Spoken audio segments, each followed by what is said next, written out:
Haven't you realized that 9 times out of 10, we may tend to allow the pressures of this world and the pressures of this life to tend to control us? And what do I mean by this? What do I mean by us allowing or tending to allow the pressures of this world and the pressures of this life controlling us? I simply mean us controlling whatever it is that we cannot control, or tending or allowing to whatever it is that we cannot control to control us. For example, some to majority of us may want to control other people. Some to majority of us may want to control life circumstances and life situations. Some to majority of us may tend to want to control the situations, not the situations, but the timing of the desires of our hearts to happen in our timing. Like we want the desires of our hearts to happen based on our timing, based on whenever it is we feel as if it is best for it to happen. But we need to realize that whenever we tend to allow whatever it is that we cannot control us, or control whatever it is we cannot control, it leaves us in a state of depression, in the sense that we tend to be angry, we tend to be bitter, we tend to be anxious, we tend to be fearful, we tend to be worried. It even leads us to being insecure about ourselves and insecure about life in general.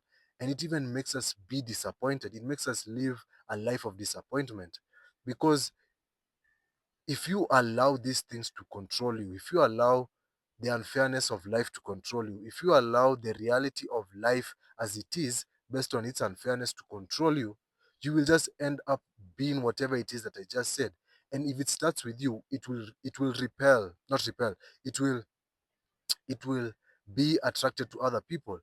People will be able to sense the negativity inside you based on you allowing the unfairness of life to control you.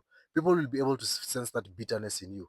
People will be able to sense that disappointment in you. People will be able to sense that anger in you. People will be able to sense that uh, worriedness in you. People will tend to sense that fearfulness in you, or that anxiety in you, or that anxious self in you.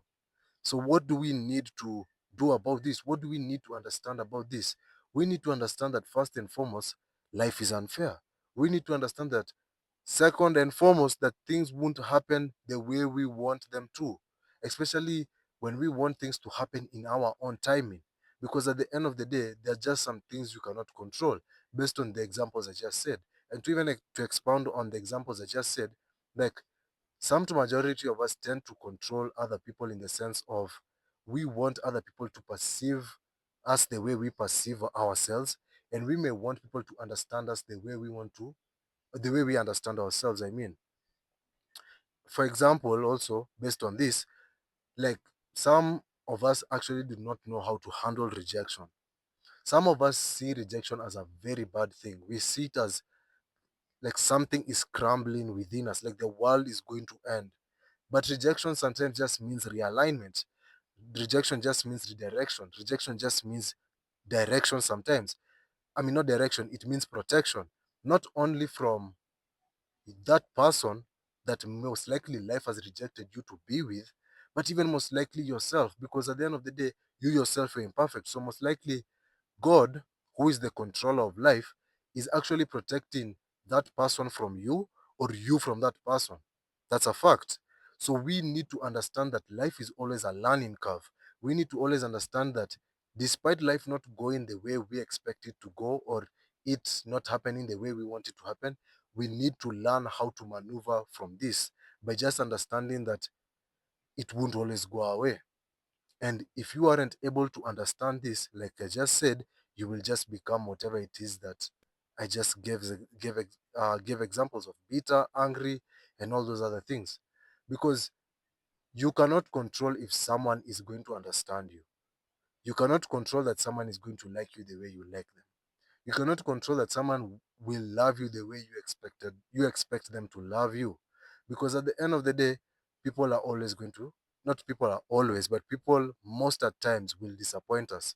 People will tend to do us dirty. People will tend to not meet our expectations basically. And we just have to accept that fact. And even based on the second example, we have to accept the fact that circumstances, there are some things in life you, as you have control over, But there are some things in life you do not have control over. There are some circumstances in life you do not have control over. For example, based on this, the weather. If the world says, today I'm going to rain, today I'm deciding that it will rain, it will rain. Or today it will be sunny, it will be sunny. But you cannot allow just life circumstances to control you. You cannot just allow the weather to control you. Why? Because you have to know how to understand to how to control yourself. Because if you don't know how to control whatever it is that is inside you, whatever it is you're feeling, whatever emotions are spiraling up in you that want to make you feel angry, that not even feel, but be angry, be bitter, be negative, then you will just always live this life of depression. You will always live this life of being in a roller coaster. You'll always change. You'll be happy, sad all the time. So we need to learn to actually know how to control whatever it is that is inside us that we need to control. Because the only thing that you have control over is yourself. That's the only thing you have control over. You have control over your thoughts. You have control over your behavior. You have control over your feelings and your emotions. That's the only thing you can control. So if it decides to rain today, what will you do about it? Will you just sit there and wallow and be sad? Like, especially you plan to go out with your friends, you planned to like take yourself out, or you just planned to like have a happy day today. But the weather changed and things had to cancel, plans had to cancel. Will you just sit there sulking or something, or will you just find another way to make yourself happy? Find another way to enjoy yourself. Will you do so, or will you just allow the negativity or the unfairness of this life to control you? And one of the things best another example which is very very important is how people treat you. You cannot control how people treat you. At the end of the day, you cannot. If someone chooses to be disrespectful to you today, they will be disrespectful to you. If someone chooses to be loving to you today, they will choose to be loving to you today. You cannot control how people will treat you, but you can control how you will respond to how people treat you. If someone treats you disrespectfully, don't just lash out at them. Because even if there's something that I love that is written in the book of Proverbs, it says, "A fool replies to annoyance at once, but a wise man overlooks it." So if someone is disrespectful to you today, most likely it may mean that person just had a bad day and they chose to like put it out on you. I'm not advocating people to do this, but if this ever happens to you, you should know how to control yourself. At least even gain an understanding of why is this person like this? Why is this person decided to just be disrespectful to me? Or even you within yourself, you may not feel as if you're happy today because there are times like you just want to be alone and you just don't want people to talk to you. Majority of us feel this way. But someone is just coming to you and they're being loving towards you. And then you may tend to want to brush them off. Like your response towards them loving on you despite you not having a good day is like you want to be bitter to them, you want to flick them, you want to be angry at them. But you need to understand that there is a reason as to why most likely that person is actually loving you when you aren't in the right position to be loved. Most likely that's even God even just trying to love on you, because at the end of the day, God is in people and we are in God, for we are created in his image and likeness. So we need to understand that we cannot control whatever it is that we cannot control, but we can control our response to whatever it is we cannot control. We can only control how we think about the situation. We can only control what we feel about the situation. And once we control how we think or feel about the situation, now we'll be able to control how we act, how we respond towards the situation. Because, like I said, life is always changing. Life is a roller coaster. You always have to expect change in your life. You always. But even though change is always going to happen in your life, will you allow change to change you, or will you change the change by you controlling whatever it is you cannot control? And one of the major things about us allowing the pressures of this world or the pressures of this life to control us is comparison. Comparison is really one of the biggest things. Because me, name not even lie, I struggle with comparison myself. And if you struggle with comparison, it is normal to struggle with it, but do not allow the struggle of comparison to control you. Do not allow the struggle of comparison to make you respond in a bitter way.